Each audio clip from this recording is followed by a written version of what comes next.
Thank you. The gentleman from Michigan, Ms. Tlaib, is now recognized for 5 minutes. Thank you. Mr. Secretary, a bank's leverage ratio is important, right? Well, there are numerous leverage ratios. Congressman, which one are you referring to? So for the record, if I may, Mr. Chair, I'm going to submit the Bank Capital's analysis semi-annual update for the record. May I? Without objection, so ordered.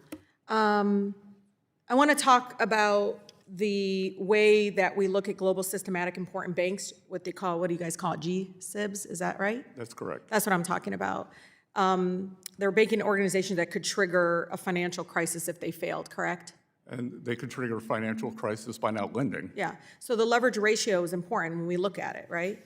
Again, I'm not sure which leverage ratio Okay, so I'm you're looking at referring to. here, this chart, okay? It says Tier 1 capital. Does that help?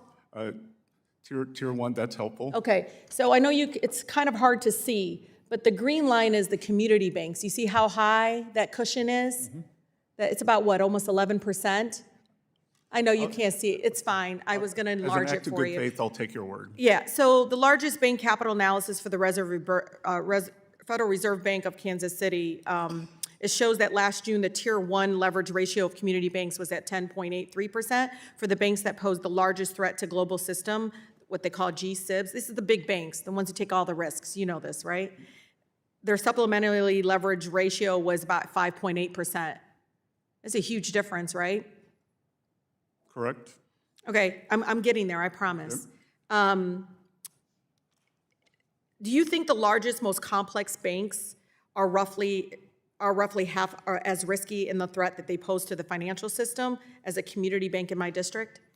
Well, I think, Congresswoman, that what you're neglecting to think about is the composition of the assets and the capital. So the capital at the G-SIBs can be much more liquid, where the banks in your community are much more, as we're used to seeing in the movies. Well, let me explain to the public why community. Yeah, I understand. Community banks, though, lend out equivalent about 75% of their deposits to real economy. Some people refer to it as Main Street, but we call it the real economy, people, families, communities. The largest banks only lend about 40% of their deposits into our real economy. Instead, they rapidly expand their loans to hedge funds and private equity that you're calling they can liquidate, right? Is that what you're saying? Is that what you're saying? No, I'm also saying, I'm saying they hold a much higher. Yeah, but the big banks are the ones who keep failing, right? What's that? The big banks are the ones who keep failing.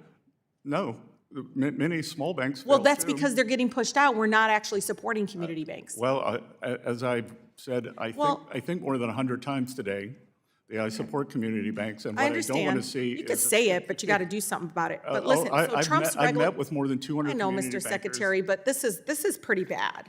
So Because the fact that community banks in my business have almost twice as much capital percentage-wise compared to banks that pose the largest threat to our financial system, that shows that just how much playing field's tilted towards Wall Street.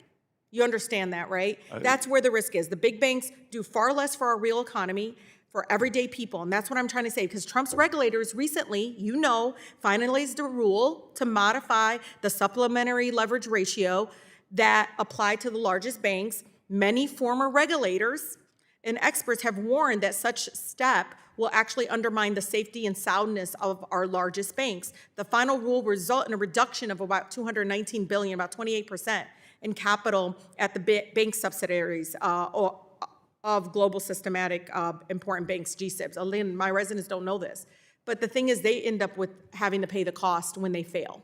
And so I'm just trying to stress to my colleagues how important it is, because Secretary, last November, didn't regulators reduce it, again, the capital requirement, right? Yes or no? They again, did. Congresswoman, I want to be polite, not say it's naive, what the road you're going down, but much of the excess capital has been invested in the U.S. Treasury market, and keeping those yields low helps the borrowers who want a mortgage or a small business or an ag loan. But are you paying attention how much they are lending versus community banks? Yes, we pay very close really attention. low. I've been a financial isn't it analyst low? for over 40 Do years. you agree it's low? Sorry? It's No, still very low. It's not relative to the historical level. Mr. Secretary, if you came to my district, you can go to Detroit or the suburbs. They will tell you the big banks do not loan to them. And if they do, it's predatory, it's not supportive. It's the local community banks that support them in owning home ownership and small The gentlelady's businesses. time has expired. Congresswoman, you and I are in complete The agreement. gentlelady's time has expired. The Except gentleman on- from except on the California, capital Ms. Kim, ratios. is now recognized for 5